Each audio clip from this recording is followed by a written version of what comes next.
For 3 år siden, nemlig den 3. marts 2011, blev Tohokos nordøstlige kyst i Japan ramt af et jordskælv. Det jordskælv udløste en gigantisk tsunami, som havde mange alvorlige konsekvenser med sig. Jordskælvet og tsunamien udløste et udslip i atomkraftværket Fukushima, der slap en masse radioaktiv stråling ud. Det har sat sit præg i mange lande, men især i Japan. I dag kæmper man stadig med at rette op på skaderne. Fukushima-katastrofen medbragte ikke kun død, men også ødelæggelser for flere millioner kroner. Ved katastrofen blev deres grundvand også forurenet. Japan kæmper stadig med at rette op på de skader, der er sket, og det vil de gøre langt ud i fremtiden.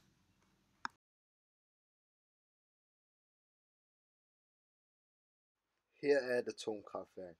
Et atomkraftværk består af 6 dele, som er en kernereaktor, en dampgenerator, en turbine, en kondensator, et eller flere køletårne og en generator. Og nu til kernereaktoren. I kernereaktoren er der uranstænger.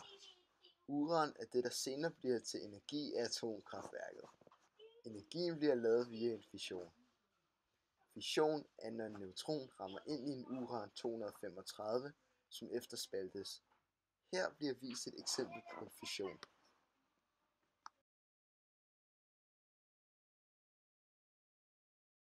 Når uranatomet deler sig, taber den noget masse. Den tabte masse bliver omdannet om til energi. På den måde bliver vandet opvarmet i reaktoren. Tabet af uranatomer er så småt, at man ikke kan se en formindsket se neutroner.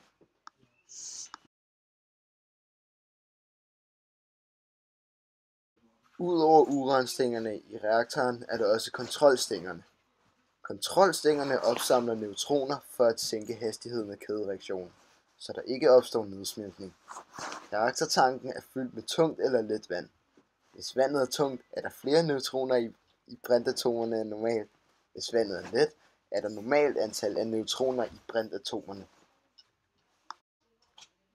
Det opvarmede radioaktive vand i reaktortanken har et højt kogepunkt, fordi det under højt tryk bliver pumpet igennem nogle rør i dampgeneratoren. Vandet i dampgeneratoren begynder at fordampe, fordi det radioaktive vand får det til at koge. Dampen går igennem et rør og hen til turbinen. Dampen gør, at turbinen roterer. Turbinen får en reaktor til at køre rundt, der gør, at et induktionsgenerator producerer energi. Derefter bliver det sendt ud til brugerne. Dampen, der kører det igennem turbinen, fortsætter ud af et andet rør ned til kondensatoren. Kondensatoren er der, hvor dampen bliver til vand igen, fordi der igennem rør bliver tilført koldt vand fra køletårnene. Et jordskælv ramte Japan. Jordskælvet skabte en tsunami, som skyllede ind over Japans nordøstlige kyst. Kølesystemet på atomkraftværket Fukushima var sat ud af drift. Endnu et efterskælv ramte Japan, og man var bange for, at der skulle ske et radioaktivt udslip. Fukushimas reaktor 1 eksploderede, heldigvis var reaktorkernen stadig hel. Man pumpede havvand ind i reaktoren for at lette trykket. Da tsunamien ramte Fukushima og oversvømmede systemet, gik den sidste kilde til strøm ud, og kølesystemet gik helt i stå. En brinteksplosion opstod i Fukushimas reaktor 3. Endnu en eksplosion ramte Fukushimas reaktor 2, og kort efter udbrød der brand i reaktor 4. Den radioaktive stråling omkring atomkraftværket var nu vokset til et farligt niveau. Der findes mange problemer med radioaktive stoffer, men en af de største problemer med radioaktive stoffer er halveringstiden.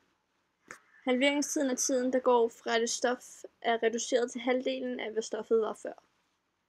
Halveringstiden for et isotop kan være fra et par sekunder til flere år.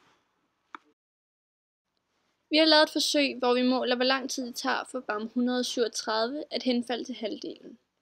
Vi har sat målingerne ind i en graf, hvor der står, hvor meget det radioaktive stof falder hver 10. sekund.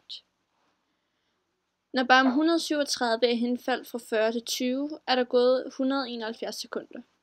Det vil altså sige, at halveringstiden for bam 137 er 171 sekunder. I Fukushima-kraftværket benyttede de sig blandt andet af stoffet uran-235. Uran-235 har en halveringstid på 4,47 milliarder år. Så der ligger et stort problem, som er rigtig svært at finde en løsning på. Hvilke konsekvenser har Fukushima-ulykken for økosystemet? Ved Fukushima-ulykken slap store mængder af radioaktiv stråling ud. Efter ulykken blev flere ton radioaktivt vand skyllet ud i havet og grundvandet. Det er også blevet fundet unormaliteter og mærkelige dødsfald blandt dyr. Vi kan altså hurtigt fastslå, at ulykken har fatale konsekvenser for vores miljø.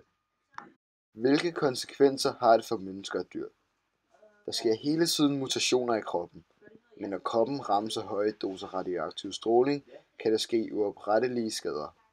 Skaderne opstår, fordi strålingen river elektroner løs fra atomerne i vores DNA-materiale.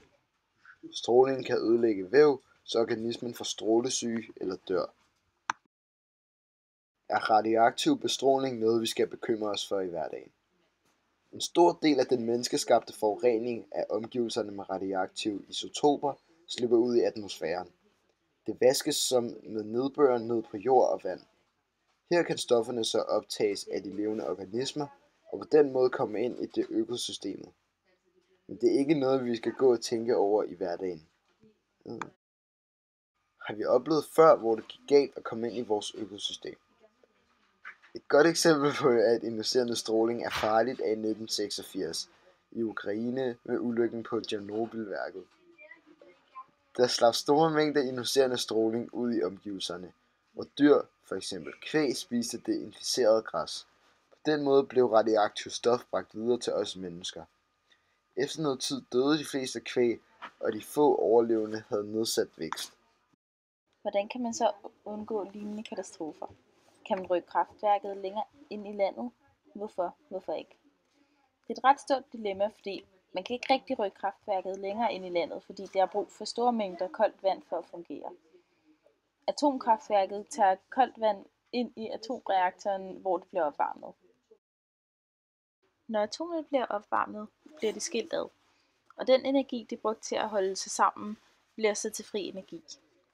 Da kraftværket har brug for vand, er det oplagt at lægge det ude ved kysten.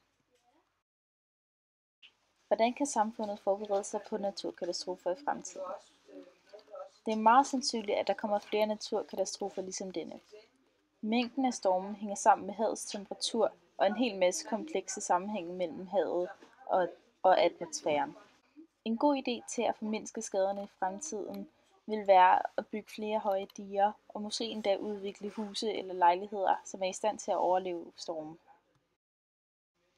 Desværre er vi mennesker ikke i stand til at kontrollere så store katastrofer, som Fukushima var.